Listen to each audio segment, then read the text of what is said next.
This is Razia Iqbal with NewsHour live from the BBC. Now, on Monday, President Biden raised the limit on the number of refugees allowed into the US every year via the refugee admissions program from an all-time low of 15,000 under President Trump to 62,500. It was a campaign promise of Mr. Biden's to allow as many as 125,000 refugees to enter in his full year in office, and in February this appeared to be confirmed. But then 2 weeks ago there was a U-turn when Mr. Biden announced that he would keep the Trump-era limits in place for the time being. So how significant is yesterday's announcement? Let's speak to Mark Hetfield, who is CEO of HIAS, the global refugee agency of the American Jewish community. Welcome to the programme. Thank you. Tell us first who exactly this change affects. Sure. Well, if you need protection and you are somebody who fled persecution, there's three ways to get refugee status in the United States. One is to present yourself at the border, in which case you are put in detention while you start to pursue your refugee claim.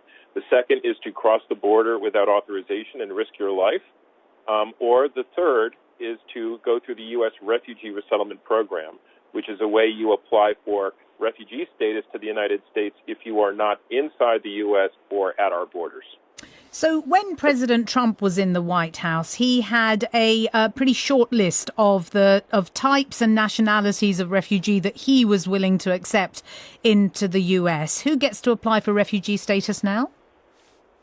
Well, that's the good news, is that it has been opened up to whoever the State Department feels is in need of refugee protection. Whereas you're right, under the Trump administration, you had to fall into a very restrictive category. Like, for example, you had to show you were fleeing religious persecution if you were a refugee from Congo. You couldn't be fleeing violence or political persecution. So now all of those barriers have been knocked down, and they can resettle you based on just your general need for protection. There is criticism, though, isn't there? The Biden administration hasn't really handled this well. This has allowed 715 people to fall through the cracks. Will they now be able to come in? Yes, not just fall through the cracks. They actually gave 715 approved refugees tickets to come to the United States and then took those tickets away during the month of March because Biden had not lifted the Trump restrictions. So hopefully all of those will now be able to fly. And how quickly will what is being changed make a difference to other people around the world, do you think?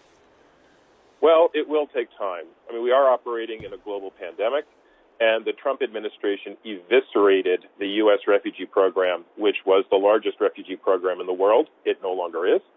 And so it is going to take time to rebuild it, but at least this is a signal to the rest of the world that the United States is back and is serious about welcoming refugees to our country. And your organisation works with people claiming asylum at the Mexican border, and this change doesn't help them.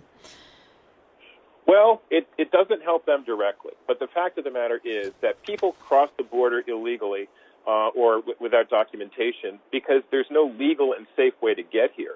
The U.S. Refugee Admissions Program provides a safe and legal way to get here, and President Biden promised to reinstate the safe and legal route called the Central American Minors Program that the Trump administration shut down. So it can help people, yes, who are trying to get here from Central America. Mark Hetfield, CEO of HIAS, the global refugee agency of the American Jewish community. Thanks for joining us here on NewsHour.